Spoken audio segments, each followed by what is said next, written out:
મામલો સામે આવ્યો છે ભરૂચથી। ભરૂચનો એક તબીબ બન્યો છે ડિજિટલ અરેસ્ટથી ઠગાઈનો ભોગ। જી હા, ભરૂચના ટંકારિયાની આ ઘટના છે, જ્યાં ઈખર ગામે તબીબની પ્રેક્ટિસ કરનાર વ્યક્તિ ડિજિટલ અરેસ્ટનો ભોગ બન્યો છે। ડિજિટલ અરેસ્ટના બહાને તેમની પાસેથી 15 લાખ રૂપિયા પણ પડાવી લેવામાં આવ્યા, જેને લઈ પોલીસે એક શખ્સની ધરપકડ કરી છે।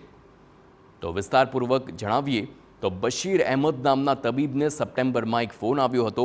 ફોન કરનાર શખ્સે પોતાનું નામ રાહુલ કુમાર જણાવ્યું। પોતે ટેલિકોમ રેગ્યુલેટરી ઓથોરિટી ઓફ ઇન્ડિયાના અધિકારી હોવાની વાત કરી।